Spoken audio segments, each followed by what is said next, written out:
Do'stlar, sizlarga sifatli va hamyonbop narxlarda Namangan darvozalarini taklif qilamiz. Narxlari 1 metr kvadrat uchun 500 ming so'mdan boshlanib 2 million so'mgacha. O'zbekiston bo'ylab yetkazib berish va o'rnatish xizmati mutlaqo bepul. Kerakli ma'lumotlarni ushbu raqamlardan olishingiz mumkin.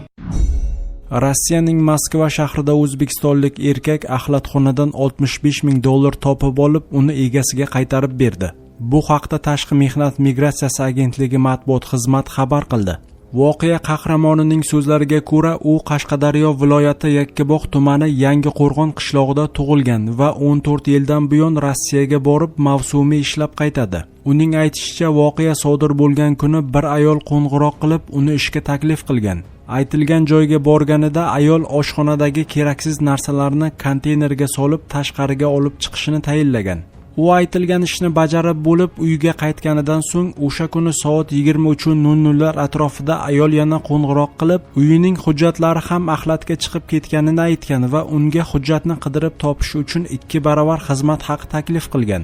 Erkak 5 ta axlat konteynerining birini qidirish jarayonida 5 million rubl, taxminan $65 ming pul borligini ko'rgan.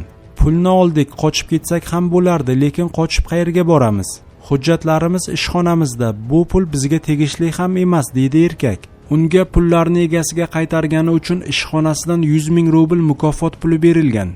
Shuningdek, fuqarolik pasporti va hovli berishni ham taklif qilishgan. Biroq erkak hamma narsasi yetarli ekanini aytib, takliflarni rad etgan. Bugun 27-may kuni Farg'ona shahri Yangi Asr ko'chasida gazli suv uchun mo'ljallangan qurilmada portlash sodir bo'ldi. Bu haqda Qalampir o'ziga Favqulodda vaziyatlar vazirligi matbuot kotibi Murod Sodiqov ma'lum qildi. Uning so'zlariga ko'ra, mazkur holat soat 10:05 da Farg'ona viloyati Farg'ona shahri Qirguli dahasi Yangi Asr ko'chasida joylashgan gazli suv sotishga mo'ljallangan do'konda gazli suv idishidagi havo bosimining ko'tarilib ketishi oqibatida suv idishi otilib ketgan. Suv idishining otilib ketishi oqibatida 2 nafar ishchi yengil tan jarohati olgan, halok bo'lganlar yo'q. Voqea joyiga qutqaruvchilar yetib borib, amaliy yordam ko'rsatilgan. Hodisa oqibatida do'konning yengil konstruksiyalariga qisman zarar yetgan.